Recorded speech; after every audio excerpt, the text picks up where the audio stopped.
Hi, this is Colette, and continuing our segment of Colette Coaches Insurance specific to presenting your own directly auto property damage claim to the other party's carrier.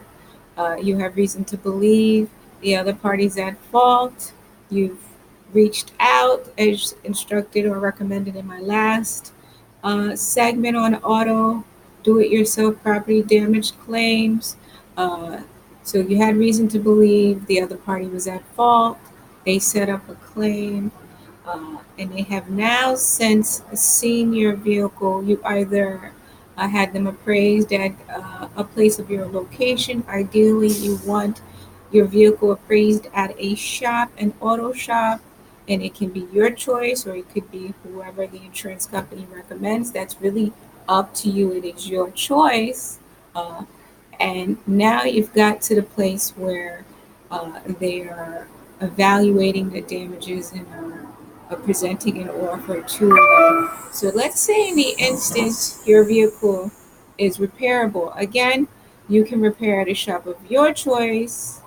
You don't have to choose who they use. Again, it's a right and that's a prerogative. I find that most people will choose their own shop that they're familiar with. But again, it's up to you. Uh, they will allow you a replacement vehicle while your vehicle's in for repairs, but make sure it's one that's comparable to the one you drive.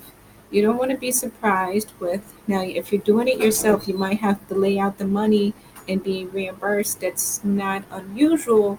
Again, if you presented it as your own, straightforward without your insurance company, it's not unusual for them to say, go ahead and rent the vehicle and we'll reimburse you. Just try not to lay out any money unnecessarily that you don't have to. Make sure you rent something comparable or even smaller that you can get by with. What you don't want to be faced with is the insurance company setting a certain allowance and you're exceeding that allowance and now you're out of pocket. Mitigate your damages in any way you can, and that includes the replacement vehicle you use while your vehicle is in for repairs. So if the repairs are going to take 10 business days. Again, try to minimize your costs. If you can rent the vehicle for less than the 10 days or up to the 10 days within the allowable allowance, don't assume what the allowance is. Confirm what the allowance is. Find out if that allowance includes taxes. Be mindful of the fact when you rent from the uh, uh, any of these big name insurance companies that you are not required to take out their insurance. You have an auto policy of your own. That policy will cover that rental while your vehicle is down for repairs. Your auto policy will cover the replacement vehicle you're using while your car is in for repairs. I'm emphasizing that because I see too many people still marking off for the additional coverages. You're just throwing money away, and the insurance company's allowance is not going to account for that. So if the insurance company allows for $30 a day, and that's your allowance, if you spend 35, they're not going to give you the $5 in addition. Especially if you took out the additional coverages. You already have a policy, and these are folks that have a policy in place. You don't have to sign up for the additional coverages. So make sure you reach out to them before you rent the vehicle. Understand what the allowance is. You could quibble over $5 and $10, but rent something that you can get by with for the time allotted. Yes, you're entitled to something comparable. Maybe you have a work truck.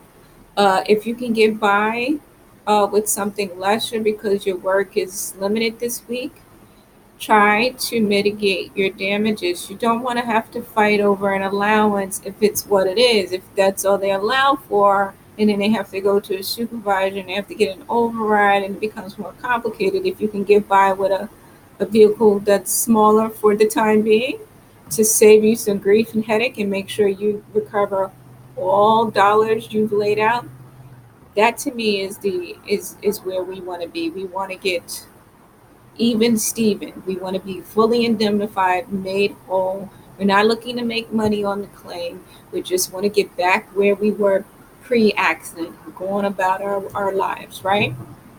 So do everything you can in terms of communicating what you are doing as far as costs. Make sure you get an allowance. If they could shoot you an email and say, what's the allowance and how many days?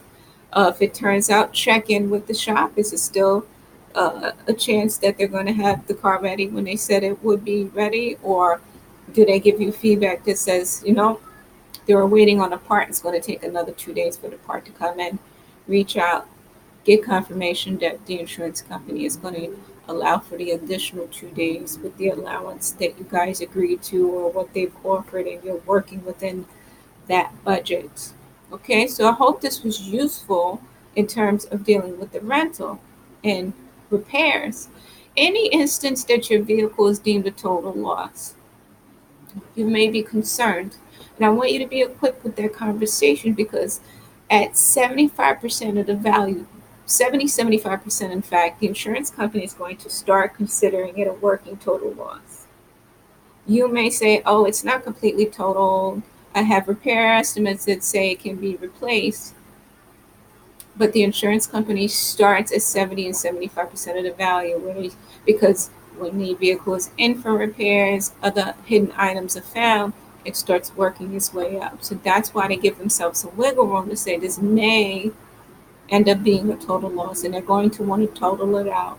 They're only going to want to pay, and they're only obligated to pay actual cash value. They're not obligated, the law does not obligate the other party or their insurance company to pay replacement costs. If you have replacement costs on your insurance policy, I urge you to go first party through your collision and comprehensive. You're paying premiums for the replacement. Let your insurance company pay that portion of it, and then they can recover the actual cost values and still get something back in their subrogation to the other vehicle in their recovery, and get part of your deductible back. So if there's a quibble over replacement cost, actual cost values, the other party is only obligated to actual cash value. And if you're going to come up short and there's coverage elsewhere with your carrier, you have paid premiums for that replacement cost. So I urge you to reach out to them and say, this is what's going on. We wanted to present the claim directly. They are at fault. You did your insurance company a part of their job by establishing the claim, so they can pick up the ball and run with it and close it out and make you whole, if that's the instance. If it's a total loss, it's what it is. They're paying the actual cash value. They run comps. The insurance company will run values in your zip code, and they typically pull three or more and they average it out. And that's usually the makings of the offer they're going to make to you. Less salvage if you want to keep your salvage.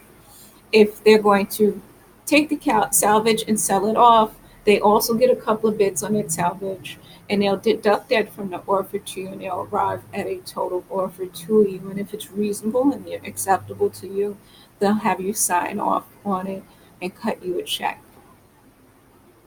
Again, but if there's any instance that you think that the offer is not sufficient enough for what you were driving, or let's say recently you had some repairs done, say you've had new tires put on the vehicle that hadn't even got more than a couple of 100 miles on them, say, look, I have these receipts, submit it to them. The worst they can do is say that, okay, depreciation, there's no value here. But if you've done anything recent to your vehicle, make sure that's part of your claim so they can account for it. And they will be reasonable, but they're not mind readers.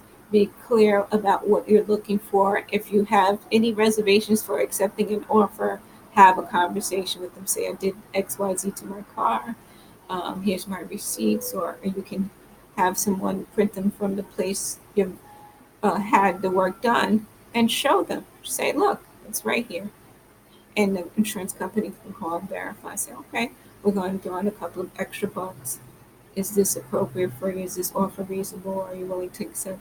And you can wrap it up. So you can do this yourself. Just take your time, ask questions, and know you want to get back on the road and on your way. But it does take a little bit of time to make sure it comes together as seamless as possible.